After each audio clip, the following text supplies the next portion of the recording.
నమస్తే రమగారు. నమస్తే జయ. రమగారు, చందమామ కథ ఒకటి చెప్పుకుందామండి. పూర్వట కోసల రాజ్యానికి ఒక చిన్న మూర్ఖత కలిగిన ఒక రాజుగారు ఉండేవారు.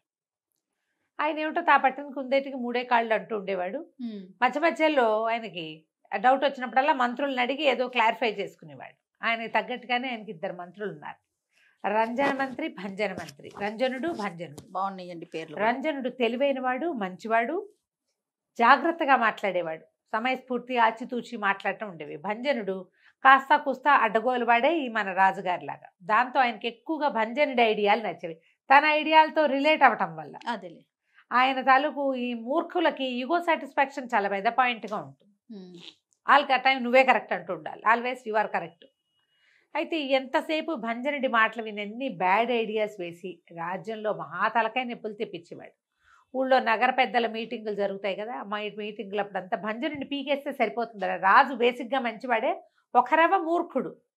తరాల వెంబడి రాజ్యం చేస్తున్నారు, రేపొద్దున ఆయన ఇలా కొడుకొస్తే అప్పుడు పర్వాలేదుగా ఉంటుంది, మూర్ఖత్వం లేకపోతే బాగానే ఉంటుంది. రంజనుడు మంచివాడని మాట్లాడుకునేవాళ్ళు. ఎట్లా తీసేయాలి అదేమిటో తెలిసేది కాదు. అయితే ఏమైందట, ఎప్పుడు ఈ మీటింగులు జరిగేటప్పుడు కొంతమంది కుర్రకారు రాజకీయాల పట్ల ఆసక్తిగా ఉంటారు. వాళ్ళల్లో కూర్చుని వినే వాళ్ళలో గవాక్షుడని ఒకడు భలే తెలివైన వాడు ఒక ఐడియా వేసి ఆ మర్నాటి నుంచి నాకు కల్లో రాజకుమార్తెతో పెళ్ళయింది అని అందరికీ చెప్పేవాడు. ఈ నగర పెద్దల్లో ఒకడు విని ఫలానా ఒకడికి రాజకుమార్తెతో పెళ్ళైనట్టు కలొచ్చిందిట సుమి అని ఎవరికో రాజభవనంలో చెప్పాడు. రాజకుమార్తెకి ఎవరితోటో పెళ్ళైంది అని అందరూ చెప్పుకున్నారు. అయ్యో, పెళ్ళవటమేమిటి, పెళ్ళింటూ ఉంటే అక్కడి నుంచి వాళ్ళు వీళ్ళు అంతా మాట్లాడుకున్నారు. చీర ఏమైంది తెలిసింది కథ ఏమిటి, ఎవడో చెప్పాడు. ఆ ఎవడో మణి పట్టుకున్నాక వాడన్నాడు, నేనెక్కడ చెప్పాను, కళ్ళొచ్చిందని చెప్పా అనేసరికి కల్లో వస్తే ఇప్పుడు దానికి ఏం చేస్తాం, వాడినేమో విచారణకి పిలిచేసరికల్లా వాడన్నాడు, నాకు రాజకుమార్తెతో వివాహమైనట్టు కలొచ్చింది, మంచి కళ అందరికీ చెప్పాలి కదా, అందుకు చెప్పా అనేసరికల్లా రాజుగారికి కొంచెం ముందు వెనక, ఎంత ధైర్యం నీకు రాజకుమార్తెను పెళ్లి చేసుకోవడానికి, అంటే పెళ్లి చేసుకోలేదండి, చేసుకున్నట్టు కలొచ్చింది చెప్పాను అంతే అనేసరికి సరే రాజుగారు మంత్రి వైపు తిరిగాడు, ఏం చేద్దామంటారు అని. భంజనుడు అన్నాడు, వీడికి ఎంత తలపొగరైతే రాజకుమార్తెను పెళ్లి చేసుకుంటానంటాడు, పేక ఉత్తరి చేయాల్సిందేనన్నాడు భంజనుడు. రంజనుడు అన్నాడు, అబ్బాయి కాదండి, వాడేం పెళ్లి గిల్లి చేసుకోలా, కలొచ్చింది అంతే, వీడికి కళని అందరికీ చెప్పడం వల్ల జరిగిన బ్యాడ్ ప్రాపగాండాకి వల్ల ఏం జరిగిందో దానికి శిక్షించాలి, అందుకని పెళ్లి చేసుకున్నందుకేటా శిక్షిస్తాం, కలొచ్చింది అంతే కదా అని ఆయన చెప్పాడు. కానీ ఆయనకి రంజనుడు చెప్పిన మాట నచ్చల. ఒక ప్రాపగాండా చేసిన వాడిని శిక్షించి తీరాలి, వాడి పేక ఉత్తరి చేయాల్సిందేనని చెప్పిన భంజన మంత్రి గారి ఐడియారే నచ్చింది. అవురవురా ఇంత పని చేస్తావుగా, నీ సంగతి చెప్తానంటే వీడన్నాడు గవాక్షుడు, అయ్యో అది కాదండి రాజుగారు, నాకు అసలు పెళ్లి చేసుకుందామని లేదు, ఏమీ లేదండి, నేను రాజకుమార్తె చెప్పులు తొడడానికి కూడా పనికిరాను నిజానికి, కానీ ఏం చేయను, కల్లో ఏం జరిగిందంటే మన పక్క రాజ్యం ఉన్నాడు చూడు, రాజ్యానికి రాజు భల్లూకవర్మ, ఆయనేనండి బలవంతంగా పెళ్లి చేశాడు రాజకుమార్తెతో నాకన్నాడు. అనగానే భల్లూకవర్మ మీద కోపం వచ్చేసింది రాజుగారికి. అవురా భల్లూకవర్మకి అంత తెగులా, ఇంత పని వాడు నా కూతురికి ఫలానా ఎవడో రోడ్డు మీద తిరిగేవాడితో పెళ్లి చేస్తాడా, కల్లో అయితే మాత్రం పదండి వాడి మీద వెరుచుకు పడదామన్నాడు. అనగానే ఈయన తెల్లబోయి రంజన్ మంత్రి, అయ్యో కాదండి రాజుగారు అట్లా అనకూడదు, కళ కదా కళ, భల్లూకవర్మని వదిలేండి, ఇప్పుడు పని పొరుగు రాజ్యం మీదకి వెళ్ళడానికి మనకంత సైనిక సంపద లేదు, కొత్త ప్రాబ్లమ్స్ వస్తాయి మనకి, కాబట్టి వద్దు, వీడికి వేద్దాం శిక్ష, వీడితోటి ముగిచ్చేద్దాం దీన్ని అని రంజనుడు చెప్పాడు. భంజనుడు అన్నాడు, హాతేరి అంత పని చేస్తాడు ఆ భల్లూకుడు, ఆ భల్లూకంగాడి ముక్కు పగలగొట్టందే మనకు శాంతి లేదు, వెళ్ళి మనం భల్లూకవర్మ అంతు చూడాల్సిందే ప్రభు ఏమైనా సరే అని భంజనుడు చెప్పాడు. చెప్పగానే ఈయనకి నచ్చింది రాజుగారికి.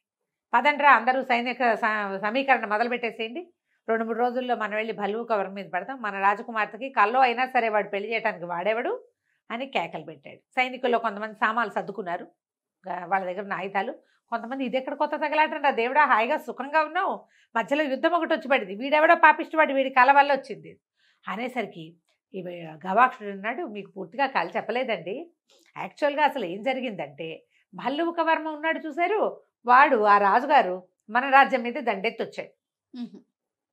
దండెత్తొచ్చి మన రాజ్యాన్ని జయించి బందీగా దొరికిన మిమ్మల్ని సంహరించాడు.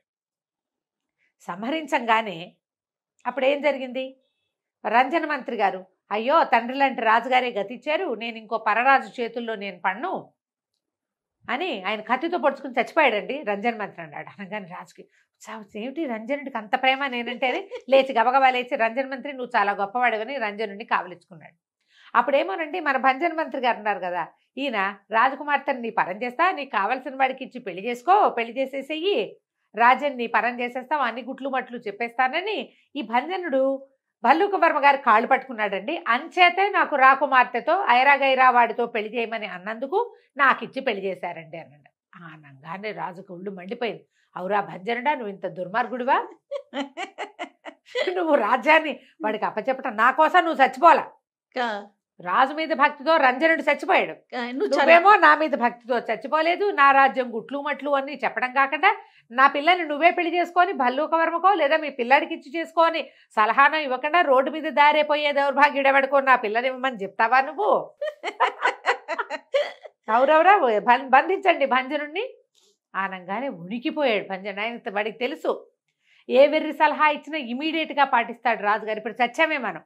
గడగడ వణికిపోతూ కాళ్ళు పట్టుకున్నాడు. ప్రభు క్షమించండి, పొరపాటు జరిగిపోయింది, కల్లో అయినా కావచ్చు కాక.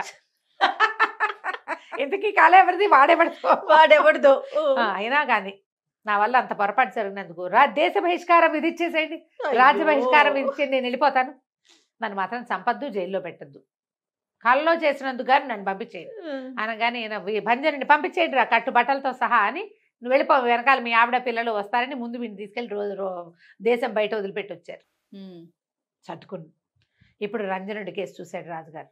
ఏమిటండి ఇప్పుడు తక్షణ కర్తవ్యం అన్నాడు. ఏముందండి, దుర్మార్గుడైన భంజనుడిని ఎలాగో పంపేశారు, ఇప్పుడు ప్రాపగాండా అయిందేదో జరిగిపోయింది, గవాక్షుడికి అమ్మాయికి పెళ్ళయిందని ఊరంతా తెలిసింది, కల్లో అయితే కావచ్చు కాక నిజంగానే పెళ్లి చేసి అబ్బాయిని అల్లుడిని చేసుకోండి, ఎందుకు రంజనుడిని బతికిచ్చాడు, లేకపోతే దీని పని అయ్యేది కదా. కలచూడు ఎట్లా టర్న్ చేశాడు వాడు.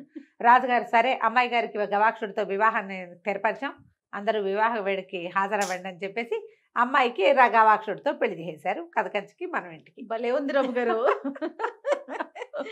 వాడి కళ ఏంటి, రాకుమార్తెని వివాహం ఏంటి, వాడు ఏం చేయడానికి భంజనుడిని తీసేయడానికి వేసిన ఎత్తులో వాడి పెళ్లి కూడా అయిపోయింది చక్కగా. సూపర్, చాలా బాగుందండి. నమస్తే. నమస్తే జయ.